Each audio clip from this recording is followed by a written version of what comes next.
আমাদের যে মেসেজটা হচ্ছে এই চট্টগ্রামের দুর্গম এলাকার সুযোগ নিয়ে অনেক ছোট ছোট অনেক বাহিনী বা অনেক সন্ত্রাসী গোষ্ঠী গড়ে উঠেছিল। তারা তাদের কার্যক্রমগুলো পরিচালনা করে থাকে।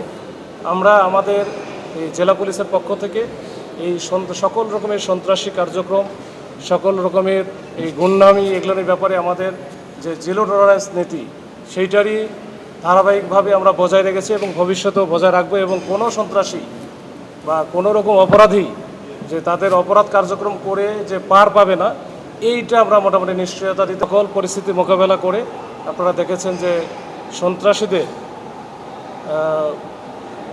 দখলে থাকা যে অস্ত্র, বিশেষ করে 4টি আগ্নেয়াস্ত্র সহ তাদের অন্যান্য যে দেশীয় অস্ত্র যেগুলো আছে, যেটা দিয়ে তাদের সাধারণত বিভিন্ন সময়ে মানুষকে ভয়ভীতি দেখানো, এলাকায় ত্রাসের রাজত্ব কায়েম করা বা সন্ত্রাসী কার্যক্রম পরিচালনা করা। বিশেষ করে আপনারা দেখেছেন যে এই পাহাড়ি এলাকায় তারা একটু নির্বিঘ্নে এই কাজগুলো পরিচালনা করে থাকে।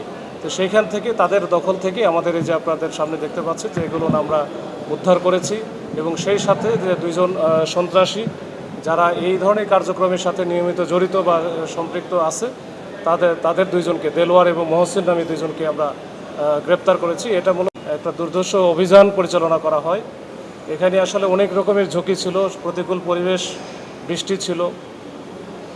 যেহেতু এখানে দুর্গম এলাকা, এই দুর্গম এলাকায় যারা সশস্ত্র বাহিনী আছে তাদের একটা সম্ভাব্য একটা প্রতিরোধের ঝুঁকি ছিল, এলাকাটাও অচেনা ছিল। সব কিছু বিবেচনা নিয়ে আমাদের যে টিমটা অভিযান পরিচালনা করেছে, ডিবির টিম এবং সাথে পটিয়া থানার টিম, এই 2টা টিম একটা দুঃসাহসিক অভিযান পরিচালনা করে কেলিশহর যে ইউনিয়নটা আছে পটিয়া উপজেলার, এই কেলিশহর ইউনিয়নের একেবারে প্রত্যন্ত এলাকা। এটা ওই যে স্থানীয়ভাবে সাতিভাঙ্গা এলাকা, মানে সাতিভাঙ্গা, এই সাতিভাঙ্গা এলাকা বলে পরিচিত। এখানে আফসারের একটা বাগান আছে, এই বাগান থেকে মূলত এটা উদ্ধার করা হয়।